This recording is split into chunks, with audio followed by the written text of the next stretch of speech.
Hello అండి అందరికీ. Welcome back to our channel. ఈరోజు నేను మీకు ఒక ఇంట్రెస్టింగ్ స్వీట్, డిఫరెంట్‌గా ఉండే స్వీట్ అనేది చూపించబోతున్నాను. ఈ స్వీట్ అనేది మీరు యూట్యూబ్‌లో ఎక్కడ సెర్చ్ చేసినా కూడా దొరకదు. ఎందుకు అంటే ఇది మేము మాత్రమే కనిపెట్టాం కాబట్టి. సో, ఆ స్వీట్ ఏంటి అంటే మనకి బయట మార్కెట్‌లో మాక్రోనీస్ అని చెప్పి దొరుకుతూ ఉంటాయి కదా! మనం రెగ్యులర్‌గా పాస్తా అవి చేసుకుంటూ ఉంటాము వాటితో అనమాట. ఈ మాక్రోనీస్ మైదాతో చేసినవి కాదండి. గోధుమ పిండితో చేసినవన్నమాట. సో, మా ఇంట్లో ఉన్నాయి. ఎవరు కూడా పాస్తా అనేది తినట్లేదు. సో, ఎలా సేల్ చేయాలబ్బా అని ఆలోచించి ఈ స్వీట్ అనేది చేశాము. యాక్చువల్‌గా మాక్రోనీస్ అనేవి తీసుకొని మనం ఆయిల్‌లో ఇలా ఫ్రై చేసుకోవాలి. గోల్డెన్ బ్రౌన్ కలర్ వచ్చే వరకు ఫ్రై చేసుకోవాలన్నమాట. సేమ్ ఇలానే మొత్తం అన్నీ కూడా గోల్డెన్ బ్రౌన్ కలర్ వచ్చే వరకు మన దగ్గర ఉన్నవన్నీ కూడా ఫ్రై చేసుకొని పక్కన పెట్టేసుకోవాలి.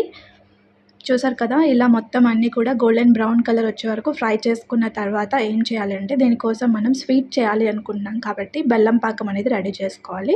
దానికి మన స్వీట్‌నెస్‌కి తగ్గట్టుగా కొంచెం బెల్లం అనేది తీసుకొని దాంట్లో కొంచెం వాటర్ యాడ్ చేసేసి బెల్లం అంతా కూడా కరిగిపోయిన తర్వాత దాన్ని వడకట్టేసుకోవాలి. ఎందుకంటే అడుగున మనకి ఏమైనా కొంచెం రస్ట్ అనేది ఉంటుంది కదా! సో, దుమ్ము అలాంటిది ఏమి లేకుండా ముందుగా ఫస్ట్ వాటర్ అనేది యాడ్ చేసి బెల్లం మొత్తం కరిగిన తర్వాత ఇలా మొత్తం వడకట్టేసుకొని తర్వాత దీన్ని స్టవ్ మీద పెట్టుకొని మనకి కొంచెం ముదురు పాకం వచ్చే వరకు కూడా హీట్ చేసుకోవాలి. తీగ పాకం అంటారు కదా! సో, అలా తీగ పాకం వచ్చిన తర్వాత చూడండి ముదురు తీగ పాకం అనేది రావాలి. ముదురు తీగ పాకం వచ్చిన తర్వాత మనం స్టవ్ ఆఫ్ చేసేసుకొని మనం ముందుగా ఫ్రై చేసి పెట్టుకున్నటువంటి మాక్రోనీస్ అన్నీ కూడా బెల్లం పాకంలో వేసేసి బాగా అన్నిటికీ పట్టే విధంగా బాగా కలిపేసుకోవాలనమాట.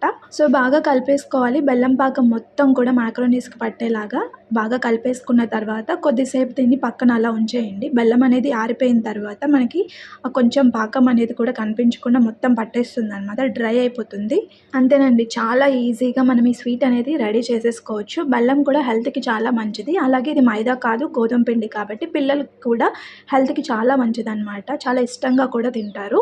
రెగ్యులర్‌గా మనం ఇంట్లో చిన్న ముక్క బెల్లం అనేది డైలీ తీసుకోవడం వల్ల మన బాడీలో ఐరన్ లెవెల్స్ అనేవి తగ్గకుండా ఉంటాయి. సో, ఇదండి ఈరోజు మన వీడియో. మీకు నచ్చిందా? ఈజీగా ఈ స్వీట్‌ని మీరు కూడా ఇంట్లో చేసేసుకొని ఎలా ఉంది అనేది మాకు కామెంట్ చేయండి. మరి మా వీడియో కనుక మీకు నచ్చినట్లయితే లైక్ చేయండి, షేర్ చేయండి, కామెంట్ చేయండి.